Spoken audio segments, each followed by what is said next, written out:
The wilderness can turn deadly in an instant, testing even the most experienced hunters.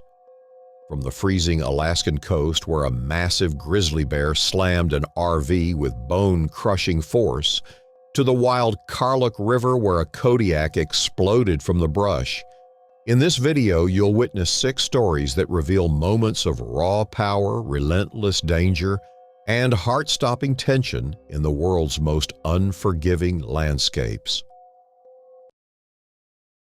On September 22, 2025, the mountains near Denali stretched beneath a cold Alaskan sky, jagged and merciless, and 5 seasoned hunters arrived fueled by anticipation and pride, believing they understood the dangers of early-season elk hunts long before winter claimed the land. Logan Price, Carter Hayes, Tyler Quinn, Derek Foster, and Jonah Ellis had traveled north with confidence built from years spent in forests and mountains, trusting their gear, their experience, and the walls of the RV they parked at a secluded lodge tucked near the foothills. The place offered nothing more than a gravel pad, a fuel shed, and spruce trees looming like silent guardians around the camp. They spent the afternoon preparing equipment with practiced movements, checking that their elk tags met regulations, securing ammunition and radios, and making sure their rifles and bows were sighted and exactly as needed for long shots across open basins. Logan handled dinner with casual carelessness, slicing packaged meat and tossing scraps aside, unaware that each piece hitting dirt carried a scent into the forest like a signal flare. By nightfall, the temperature dropped, and the men crawled into their sleeping spots, joking earlier about how nothing could breach the steel skin of their temporary fortress. Jonah stayed alert longer than the others, choosing the rooftop pod to sleep under stars that slipped in and out of drifting clouds. Silence thickened as darkness erased color from the world. Frost gripped pine needles, and a faint hum from the generator seemed loud enough to wake the mountains. Deep among the trees, a massive grizzly, well over 1,300 pounds, old, hungry, and fearless, lifted its nose to a scent that promised an easy meal. The bear moved with slow certainty, muscles shifting beneath dense fur, paws pressing deep into cold soil as if the earth yielded to its hunger. The first jolt struck the RV like a truck at full speed. Jonah woke instantly, heart hammering as another violent impact rocked the structure. Inside, Logan, Carter, Tyler, and Derek struggled to understand what nightmare had found them. Metal shrieked as claws tore into the exterior, stripping through aluminum as if it were soft bark. Supplies crashed from shelves. A heavy object smashed against the sidewall again and again, and the hunters realized the truth that no training or confidence could soften it. Predators came at night. The bear burst through a window, jaws wide, sending glass spraying across blankets and scattered gear. Derek lunged toward the door, but the frame buckled with a terrifying crack as the grizzly rammed forward, forcing him to the ground among blankets and splintering furniture. Logan shouted for someone to grab a weapon while he tried to kick the bear away, yet the creature outweighed him by more than 1,000 pounds, and its strength existed for tearing through bone.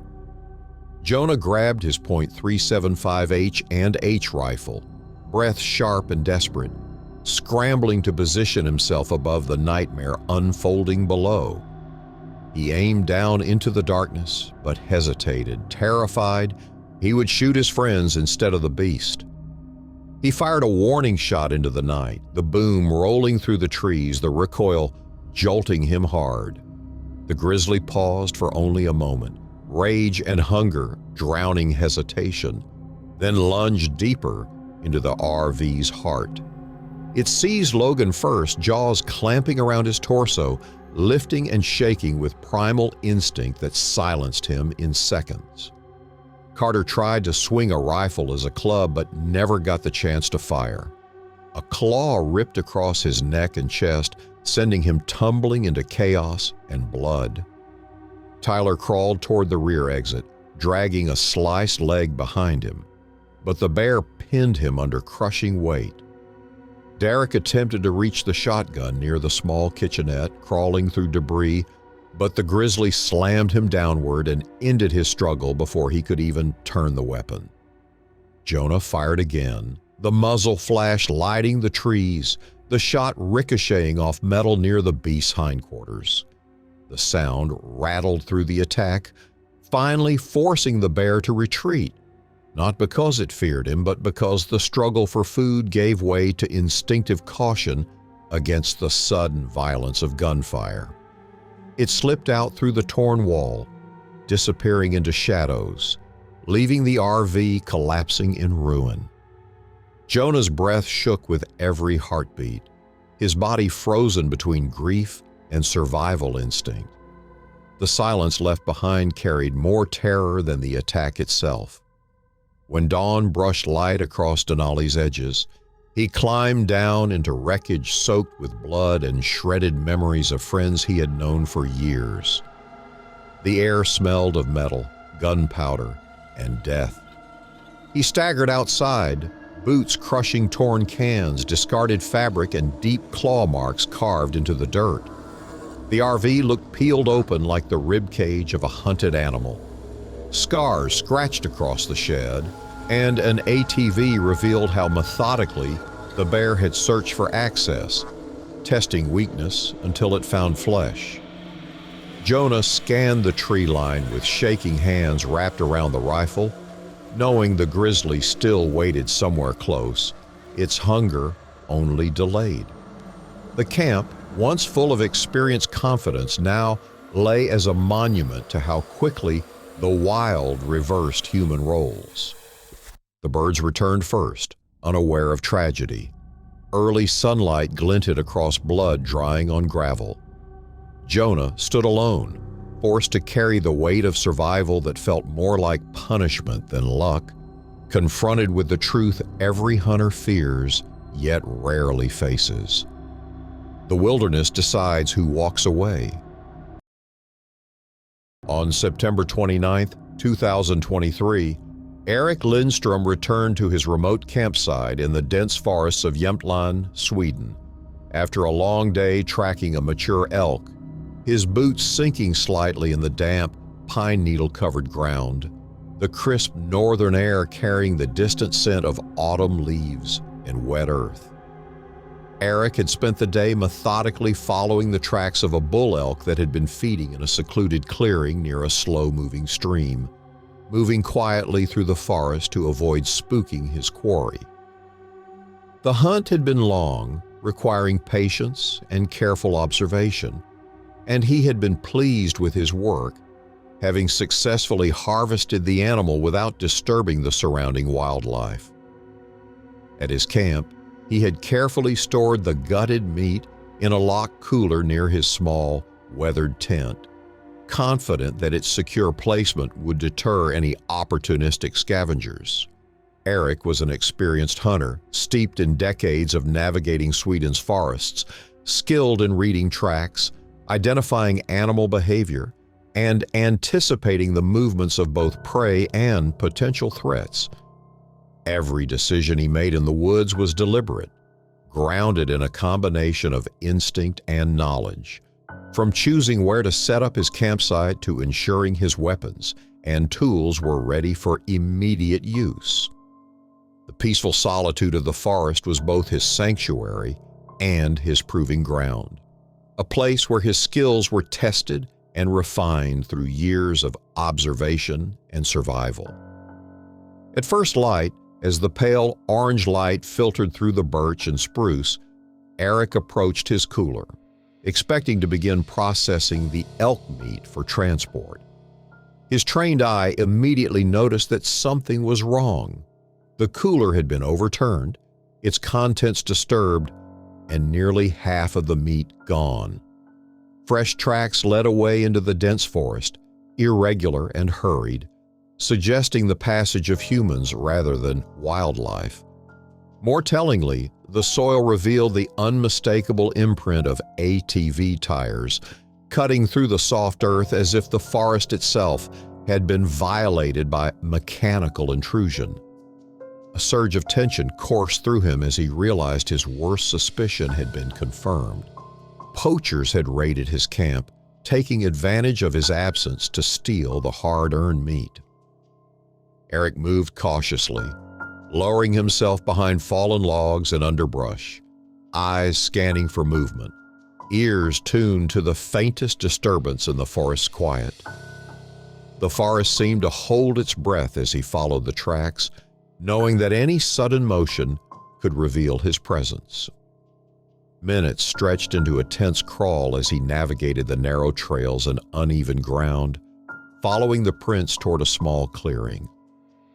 There, he observed two men hurriedly slinging the stolen meat into a tarp, their movements frenzied, unaware that their intrusion had been witnessed. Eric's heart pounded, a mix of anger and adrenaline sharpening his senses, but he maintained his distance, understanding that a direct confrontation could turn deadly. The men noticed movement at the edge of the clearing, rifles raised, eyes scanning the shadows. For a moment, time seemed to slow as the hunter's gaze met Eric's from across the thinning trees. He held his position, every muscle tense, refusing to give them an easy target, unwilling to escalate the encounter into violence unless absolutely necessary. The poachers bolted toward their ATV, their intent clear: escape with stolen goods and threats unchallenged. But Eric had anticipated their route. He sprinted silently through the forest, using the natural terrain to his advantage. Trees, underbrush, and the subtle undulations of the logging road created obstacles that slowed the fleeing men without risking his own safety. From his vantage along the narrow logging road intersection, Eric could monitor their movements while remaining partially concealed. The men fired a few warning shots in his direction, the sharp cracks of their rifles echoing off the distant hills, sending shards of bark and leaves raining down around him. Each shot reminded Eric of the stakes, reinforcing the dangerous reality that human threats in the wild could be as lethal as the largest predator. Despite the intimidation, the poachers were forced to abandon the tarp filled with stolen meat, their urgency overtaking their greed. Eric remained composed, his movements deliberate and calculated, guiding them along a path that would buy time for the authorities without allowing him to be caught in a potentially deadly crossfire. By the time the first wildlife officers arrived, Eric had ensured the poachers were still traceable, leaving behind enough evidence for their capture. He documented the overturned cooler, the tire tracks, and the abandoned meat, all the while aware that the forest, in its quiet resilience, had once again witnessed the collision of human determination and predatory greed. The adrenaline that had surged through him began to ebb, leaving a lingering fatigue and a profound respect for the thin line that separates survival from disaster in these remote landscapes. Eric knew that the forest demanded vigilance and respect, that even the most carefully laid plans could be threatened by human folly. His experience had taught him that every hunt, every campsite, every movement through the woods carried risk, not only from the animals he pursued, but also from other humans who might exploit the wilderness for their own gain. The poachers' departure without their full haul was a victory, yet it was a reminder that even in a landscape defined by natural beauty and solitude, danger could appear without warning, and survival often depended on attentiveness, patience, and the ability to act decisively under pressure. As sunlight crested over the distant hills, illuminating the forest canopy and casting long shadows across the logging road, Eric packed what supplies he could salvage, reinforced his campsite, and prepared to transport the elk meat safely. The encounter had tested his skills, endurance, and instincts in ways no ordinary hunt could, leaving him with the sobering knowledge that vigilance was as crucial against human threats as it was against the wildest beasts. In the quiet aftermath, he paused to observe the forest, feeling the pulse of life and the weight of responsibility that came with venturing into such remote lands. Knowing that his alertness had prevented complete loss, had upheld the principles of ethical hunting, and had ensured that justice would follow the tracks of those who sought to exploit the wilderness. On September 9, 2024, Evan Langford maneuvered his raft carefully down the Karluk River on Kodiak Island, Alaska. The early morning fog drifting low over the water and blanketing the alder-thick banks with a ghostly silence. He had spent years guiding hunters and wildlife photographers across the island, learning its moods, its hidden channels, and the subtle signs of its largest residents. This morning, his mission was to locate brown bears feeding along the riverbanks, a task that required patience, sharp eyes, and an intimate understanding of the island's rhythms. Evan's .338 Winchester Magnum rested across the bow of the raft, loaded and ready, a quiet but constant reassurance against the potential hazards that hid beneath the alder and spruce lining the river. Kodiak Island was deceptive in its serenity. The Karluk River flowed gently in stretches, reflecting the gray skies, yet it could conceal sudden danger in its bends, eddies, and overhanging brush. Evan's experience told him that even in the calmest drift, the largest predator in North America could appear without warning, transforming a peaceful morning into a life or death struggle. The river's surface shimmered with the reflection of the surrounding forest, a mirror of green and gold interrupted only by the occasional salmon breaking the water, and Evan's gaze remained fixed along the banks, scanning for movement, subtle disturbances, or the glint of brown fur through leaves and shadows. As he rounded a narrow bend where alder trees crowded the river's edge, Evan noticed a subtle shift in the underbrush, a ripple, a snapping branch, the barely perceptible sound of something massive moving through wet vegetation. Before he could process it fully, a Kodiak bear erupted from the bank, a towering figure of muscle dripping with water from a half-buried salmon cache it had been guarding. The bear's eyes were wild, teeth bared, and every movement screamed territorial fury, its enormous paws tearing into the soft riverbank as it launched into the water. The current churned around the raft as the bear's momentum drove it directly toward him, its roar echoing off the alder in a guttural primal warning. Evan's training kicked in instantly. He braced his feet against the raft's floor, raising his .338 Winchester Magnum to take aim. But the river, unpredictable and forceful even in seemingly gentle stretches, twisted the raft in the bear's path, and his first shot sailed high, missing the massive creature entirely. Water splashed violently as the Kodiak lunged closer, jaws snapping with terrifying precision, teeth glinting as they passed just inches from the bow. Adrenaline surged through Evan's body, his heart hammering, every nerve taut as he fought to steady the spinning raft while tracking the bear's relentless charge. The bear thrashed through the river like a living engine of destruction, water erupting around its powerful limbs, forcing Evan to adjust constantly, maintaining balance while preparing for another shot.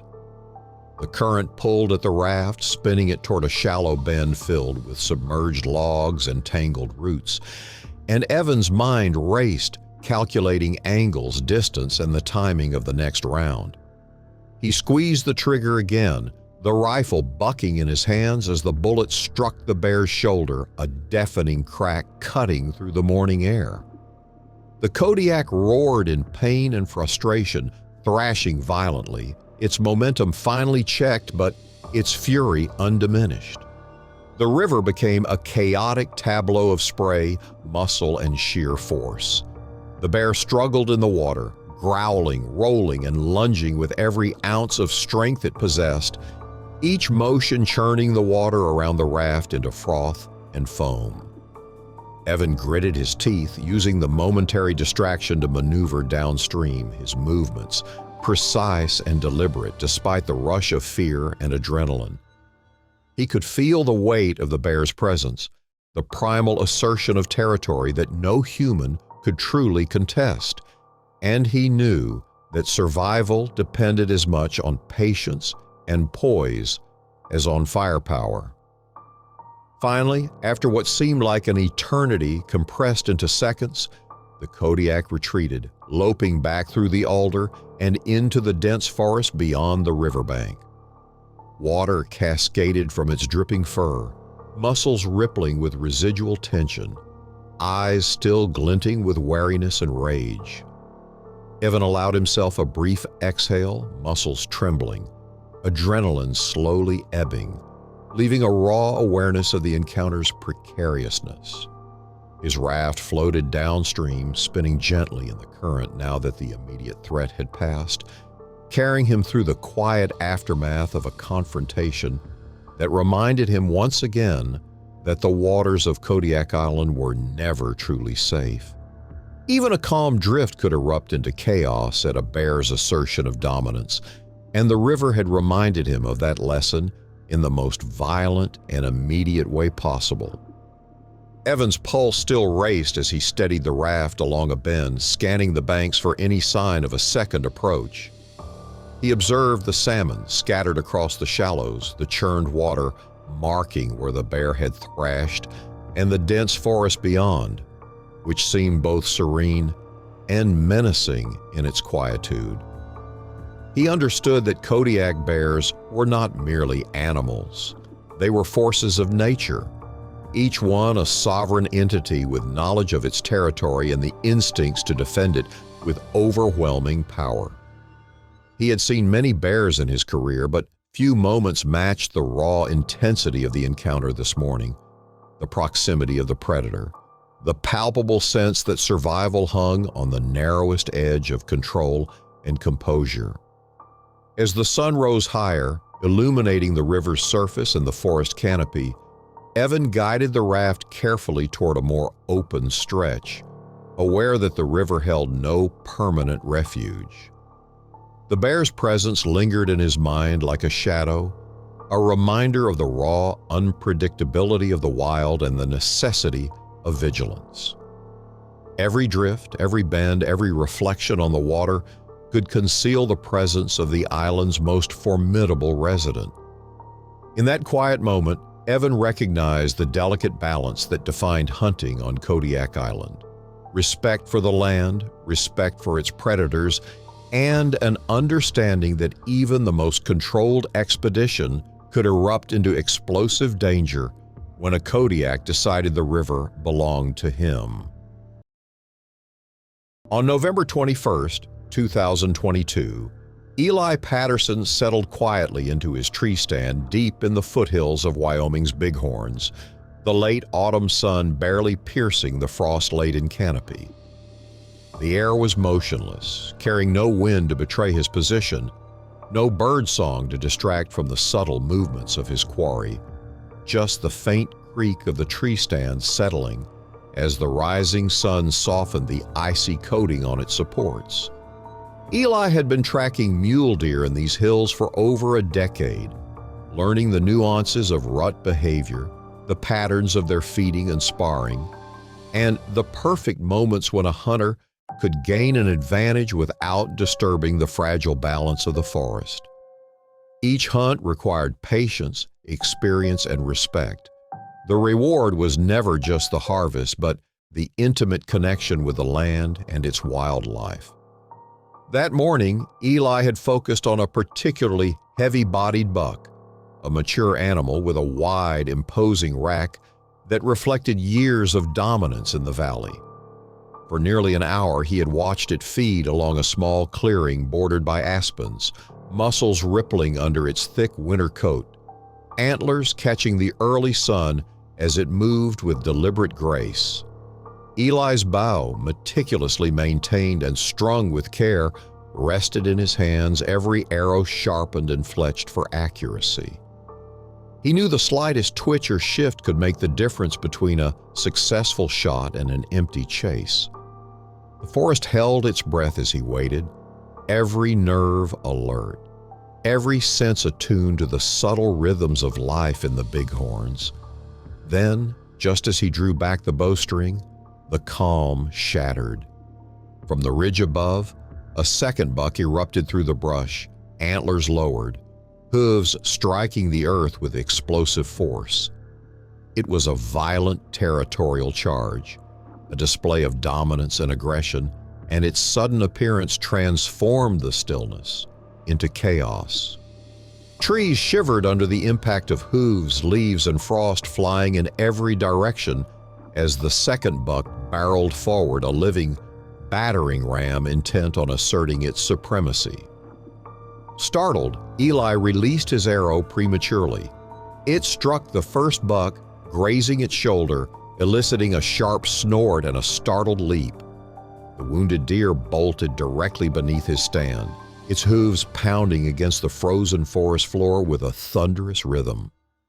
Seconds later, the charging aggressor was upon it, antlers swinging with violent precision, brushing against the first buck and the trunks of the surrounding aspens. Bark splintered under the force of collisions, and for a terrifying moment, Eli feared the chaotic energy might knock him from the tree stand. His hands remained tense on the bow, muscles coiled as adrenaline surged through him, heightening both his fear and awareness. The two bucks collided repeatedly, rolling and thrashing in a blur of fur, antlers, and raw power. The air vibrated with grunts and snaps, the sounds amplified by the frozen quiet of the bighorns. Eli's heart hammered as he watched the battle unfold beneath him, understanding that every moment was unpredictable, every movement a potential threat. He could see the first buck's shoulders heave under the blows, the second buck's antlers scraping and forcing dominance, each impact sending splinters of wood and snow into the air. For several chaotic seconds, the forest seemed transformed into a battleground, the quiet of morning replaced by the violent assertion of instinct and survival. Eli held his position, bow still drawn, body taut, resisting the instinct to move, to intervene, or to panic. Years of hunting had taught him that survival and observation required discipline. In these moments, any misstep could trigger disaster. The two bucks were locked in an intense struggle, their hooves digging into the soft earth, antlers clashing, necks twisting and rolling, bodies shoving against trunks and brush. Every clash carried the potential to change the course of the encounter, to send one of the animals, or him, hurtling into danger. Finally, as abruptly as it had begun, the battle subsided. The bucks separated, grunting and tossing their heads, muscles trembling with exertion, before melting back into the dense timber, lining the ridge and the clearing. Silence returned, heavy and almost suffocating, broken only by the faint rustle of leaves settling and the distant trickle of a stream. Eli's breathing was ragged, heart still pounding in his chest, hands shaking from the surge of adrenaline and the proximity of the chaos he had just witnessed.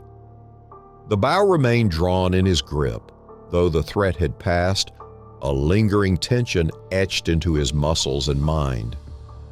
He took a long, steadying breath, allowing himself a moment to absorb the magnitude of what had just occurred.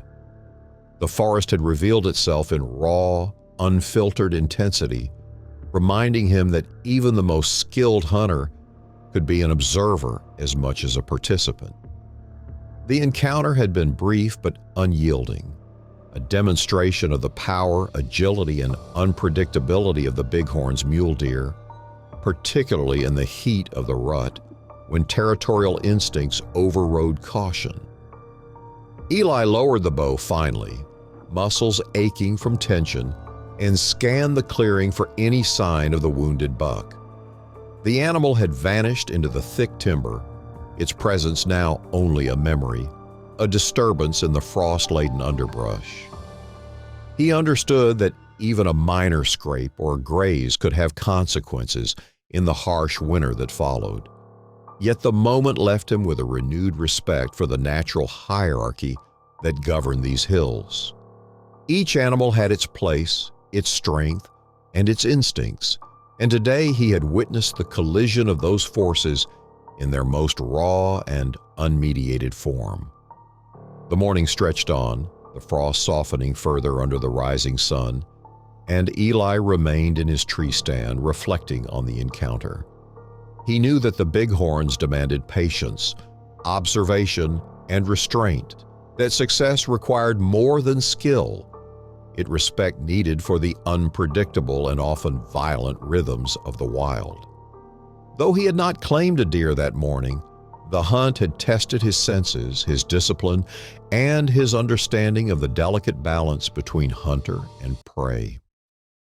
In the quiet aftermath, he felt a profound connection to the forest, to the cycles of life and survival, and to the raw, unfiltered intensity of the rut that had left its mark on both deer and hunter alike. On November 3, 2020, Grant Mercer sought shelter in a remote trapper's cabin deep in the forests of British Columbia, the first heavy snowstorm of the season sweeping across the mountains and draping the pine and fir in thick white. He had spent the day following black bear tracks, carefully navigating frozen creeks and icy ridges to locate animals before winter closure. His movements had been deliberate, measured, each step designed to avoid spooking the wary bears or leaving traces that would reveal his presence. By late evening, his energy spent and muscles aching from the climb, he entered the cabin, propping his .3006 near the stove and stoking the fire to warm the small, cramped interior.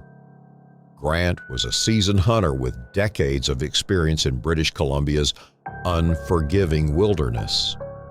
He understood the subtle signals of wildlife, the behavior of bears during pre-hibernation months, and the dangers of leaving oneself exposed in such remote areas. His survival skills were instinctual and precise, honed over countless expeditions that demanded attention to detail, endurance, and unwavering focus. The cabin, though dilapidated and partially rotted, provided a semblance of safety from the storm. Still, the forest beyond its thin walls remained wild, unpredictable, and capable of delivering sudden threats. Around midnight, as the storm raged outside, a faint scratching at the cabin door stirred him from a light sleep. For a moment, he dismissed it as wind, the way the cold gusts pressed against the worn wood, causing subtle vibrations and eerie sounds. But then, a heavy thud shook the cabin frame, and Grant's instincts screamed that this was no mere wind. Heart hammering, he rose slowly, positioning himself between the stove and the doorway, eyes straining in the flickering firelight. Before he could fully assess the threat, a massive black bear, emaciated but powerful, slammed against the weakened door, forcing the rotten frame inward with bone-crushing strength. The cabin shuddered violently under each impact, embers scattering from the stove as the bear's claws scraped the floorboards and walls. Grant fired a single round from his .30-06, the muzzle flash illuminating the room in a blinding arc of light. The bullet struck the bear, but only grazed its shoulder, its momentum barely slowed. With a roar that vibrated through the cabin walls, it barreled forward, scattering debris and embers, and clawed Grant's shoulder as he tried to step back, tearing through his heavy jacket and drawing blood. Pain flared, Adrenaline surged, and Grant stumbled outside into the deepening snow, the cold shocking his senses but sharpening his focus. He reloaded quickly, knowing every second counted. The bear followed, relentless, driven by hunger and desperation, muscles rippling under thick black fur as it lunged through the white wilderness, claws flashing and teeth bared. Grant fired again point blank, the recoil of the rifle jarring his arms, but the shot struck true this time. The bear collapsed only a few feet away, its body heaving, chest rising and falling in the snow. A primal force finally subdued by skill, precision, and instinct, honed over decades in the wilderness. Exhausted, bleeding, and shaking, Grant surveyed the aftermath. The storm continued to rage, snow piling rapidly, erasing tracks and footprints, leaving the landscape white and silent once more. Only a blood-dark path led from the shattered cabin door to where the bear had fallen, a grim testament to the raw power and desperation of a predator driven to extremes. He took a long, shivering breath, aware that survival in the backcountry required not just experience and preparation, but also the ability to react decisively in moments when instinct and skill collided. As dawn broke, the storm had softened the forest's edges, covering most tracks under a thick blanket of snow, leaving the cabin standing alone in a world of white. Inside, the fire had dimmed, scattered embers cold against the floor, the shattered door bearing witness to the night's violence. Grant tended his wound, his hands trembling from both adrenaline and the bitter cold, reflecting on how quickly the line between hunter and hunted could blur. The forest was indifferent to human presence. It followed its own rules, shaped by hunger, survival, and raw, unmediated power. The encounter reminded him of the unforgiving nature of British Columbia's wilderness, the unpredictable strength of black bears, and the necessity of vigilance even in supposed safe havens. His careful tracking and knowledge of animal behavior had not prevented the bear from entering the cabin, but his experience, quick thinking, and disciplined use of his rifle had ensured his survival. He understood in the quiet aftermath that each expedition into these remote forests carried inherent risk, and that circumstances beyond human control could still challenge every precaution taken. Grant spent the rest of the morning reinforcing the cabin as best he could, salvaging supplies, and preparing to navigate back to a safer location once the storm eased. The memory of the bear's immense size, its desperate strength, and the ferocity of its attack lingered vividly, imprinting itself on his mind as both a lesson and a warning. In these forests, even the most careful and experienced hunter could be confronted with the unexpected, and survival depended on readiness, composure, and the ability to act under pressure.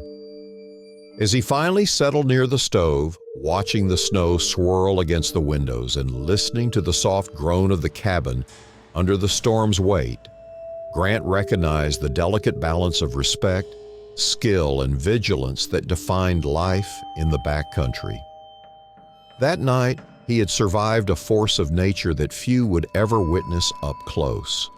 Though the physical danger had passed, the lesson of the bear's raw power and the forest's unpredictability would remain with him, shaping every future hunt and every careful step he took into the wilderness.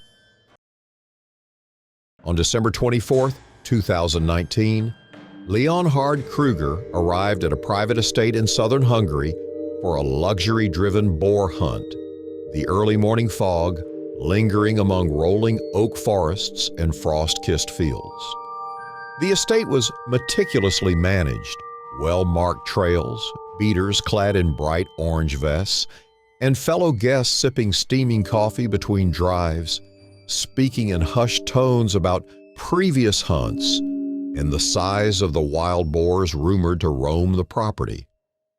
Leonhard, a seasoned hunter from Austria, had traveled with high expectations, accustomed to careful stalking and patient tracking in his own alpine forests, yet aware that even in manicured grounds, wild animals retained a lethal unpredictability.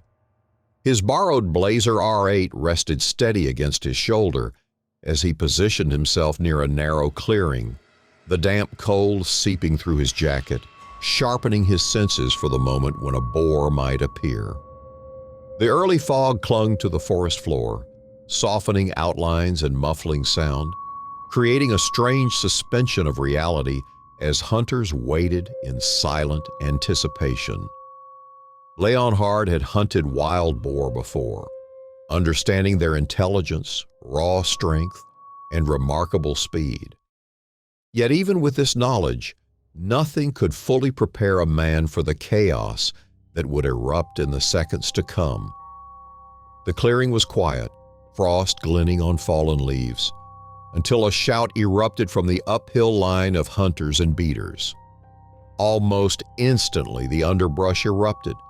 A massive boar, well over 300 kilos, burst from the trees, tusks flashing, hooves skidding on frost, mud flying as it barreled toward the hunters.